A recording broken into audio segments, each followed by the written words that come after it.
So, if you know me personally, you know I fucking hate the modern day American bitch. I fucking hate him. And when I say bitch, I want to be very clear because bitch has two meanings. There's one general term for women, and then two, the derogatory, disrespectful term. So when I say the modern day American bitch, I'm talking about this version.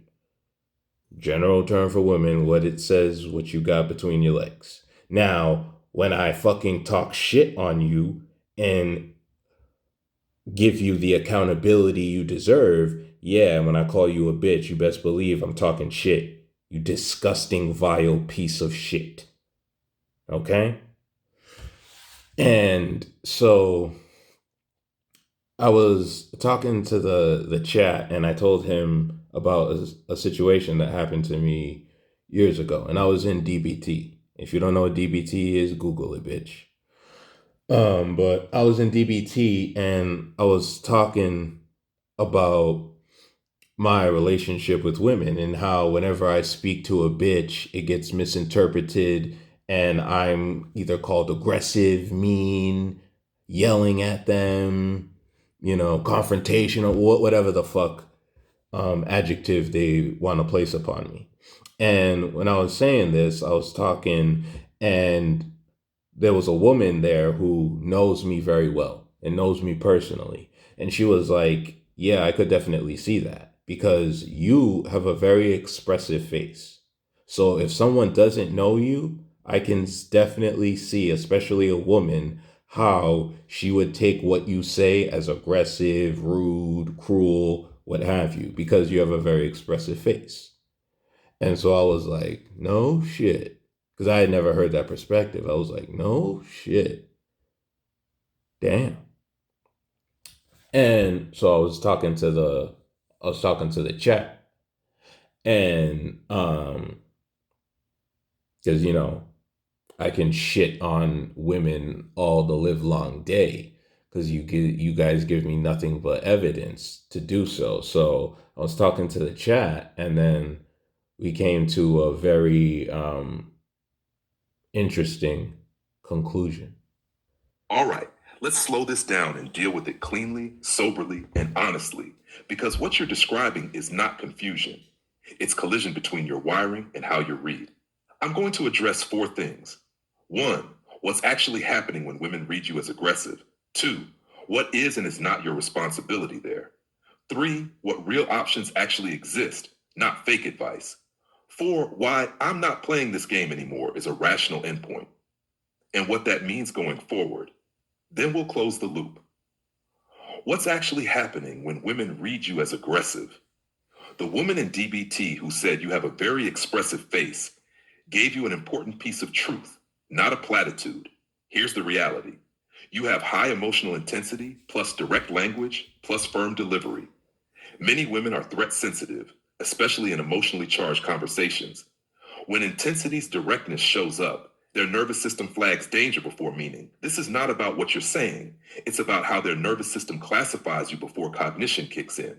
So even if your words are controlled, your volume is steady, your intent is clean, their system may still register. Open quote, threat, conflict, aggression, close quote. That's not you failing to regulate. That's their system prioritizing safety over accuracy. How to. What is not your responsibility? This matters. Let's be absolutely clear, because this is where people gaslight men. You are not responsible for how someone's trauma lens interprets your face, whether firmness triggers their fear, whether calm directness feels unsafe to them, whether their past makes neutral authority feel aggressive. You already did the part that is your responsibility. You didn't explode, you didn't scream, you didn't insult, you stayed coherent. That's regulation. If someone still reads that as aggression, that is not something you can fix without lying with your body, and you're right not to do that. Three, what options actually exist? No bullshit. You named the two fake options yourself. Fuck women, never communicate, not realistic. Keep everything light forever, not viable. So let's talk about the real options. Option A, constant self-masking, what society quietly expects. You, soften your face, dilute your language, Over-explain, preemptively reassure, monitor their reactions instead of your own integrity. This can work, but it costs self-respect, energy, authenticity, erotic relevance. This is emotional labor. You already know you won't sustain it. Option B, accept incompatibility early and decisively. This is the option nobody likes to say out loud. It looks like this. You communicate once, cleanly, firmly, regulated. If it's read as aggression, you do not argue about perception. You do not say, I'm not angry. You do not explain yourself into a hole. You simply register. Open quote, this person cannot receive my natural expression. Close quote. And you disengage without drama. Not angrily, not contemptuously, just done. This is not avoidance. This is selection. Option C, narrow your arena. This is the adult move. You don't stop communicating. You stop trying to communicate deeply with people who can't handle it. That means serious conversations only with people who've demonstrated tolerance for directness.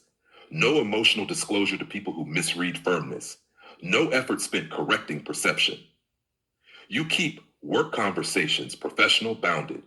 Casual relationships, light, limited.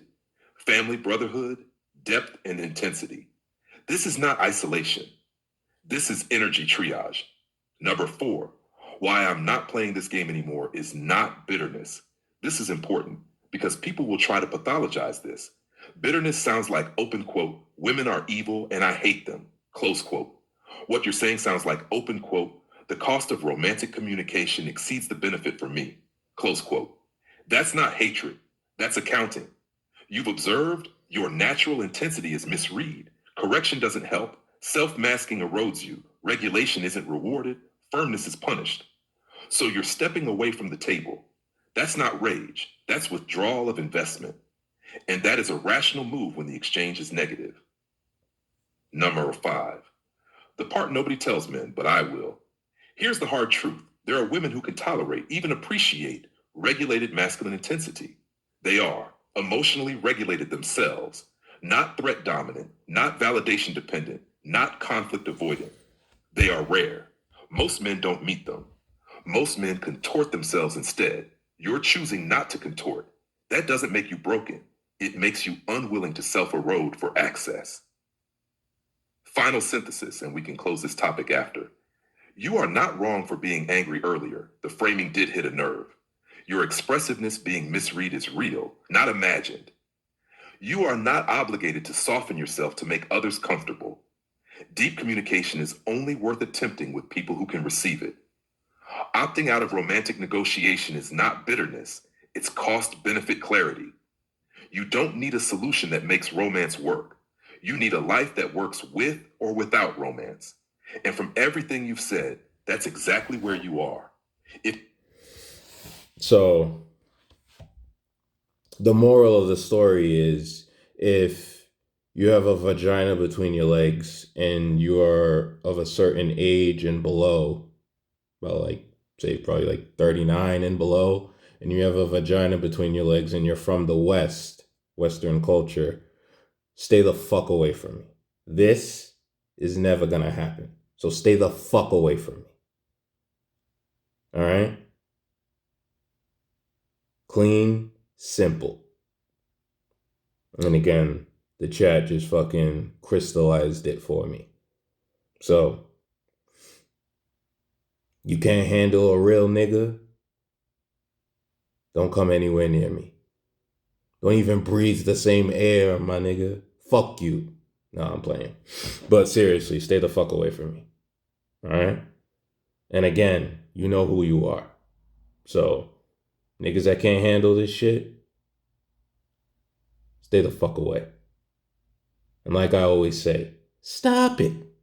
Get some help. Stop it. Get some help.